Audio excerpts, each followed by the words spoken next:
Good morning, everybody. Today we're going to talk about the election of 1976. That's going to be our primary focus. When we left off the other day, Richard Nixon had resigned due to the Watergate scandal, and he was replaced by Vice President Gerald Ford.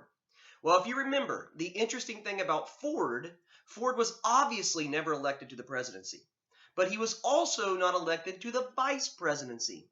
He had to step in. He was appointed by Nixon after Nixon's original vice president, Spiro T. Agnew, had a scandal of his own that required him to resign as vice president.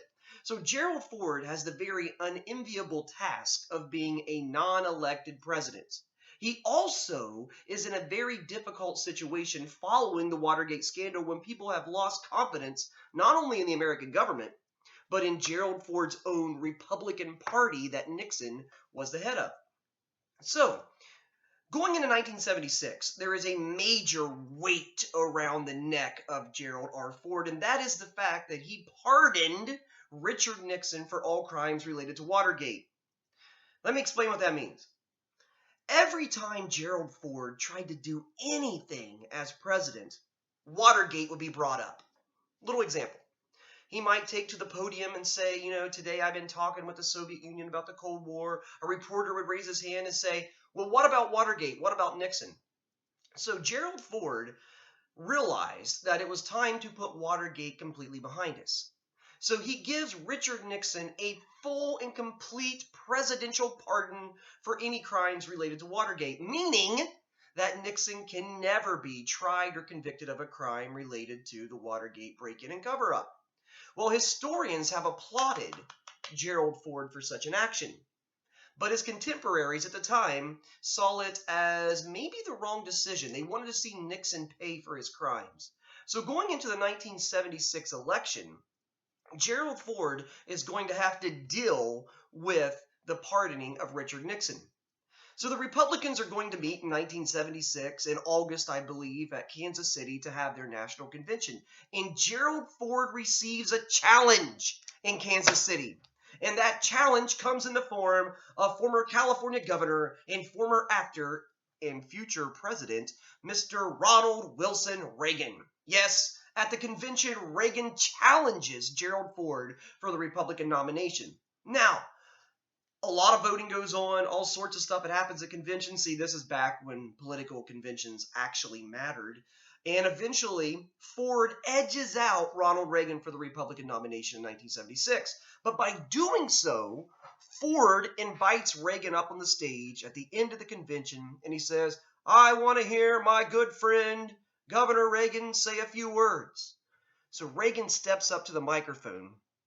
Again, after narrowly losing the Republican nomination for 1976.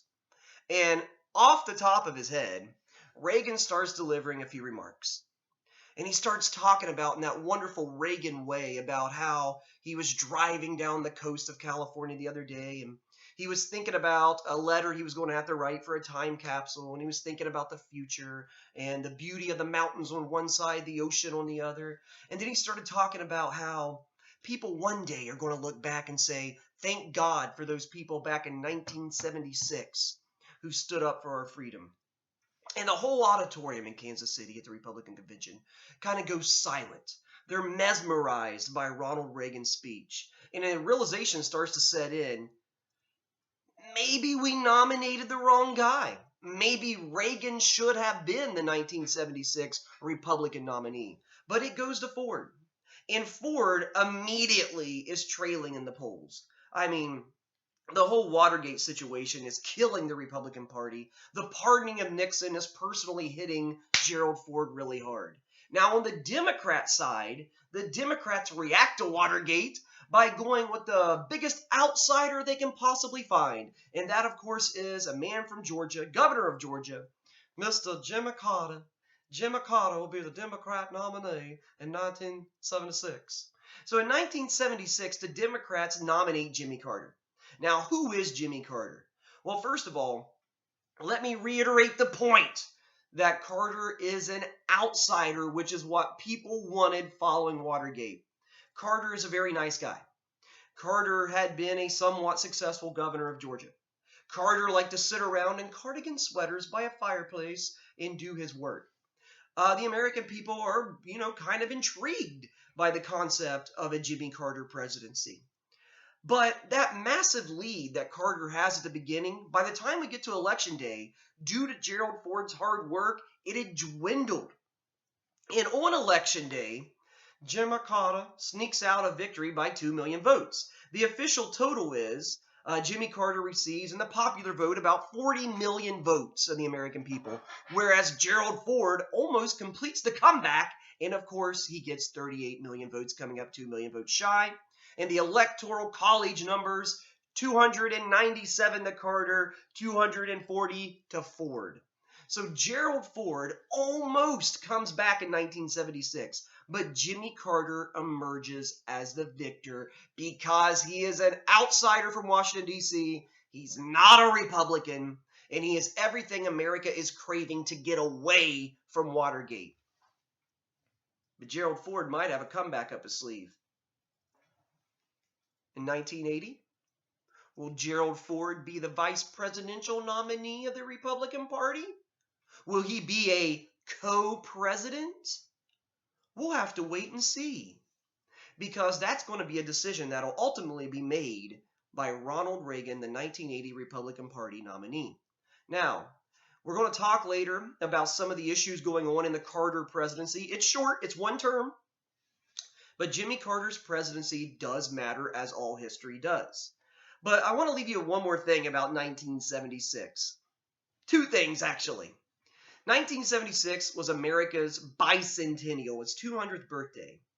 But also in 1976, the Big Red Machine won their second consecutive World Series by sweeping the New York Yankees and bringing a World Series title back to Cincinnati, just like will happen when the 2020 baseball season finally begins. All right, so until next time, we will talk in the future about the Jimmy Carter presidency, and then we'll jump into the 1980s and Ronald Reagan. So have a great day, everyone. And again, as I always say, I hope to see you in person very, very soon.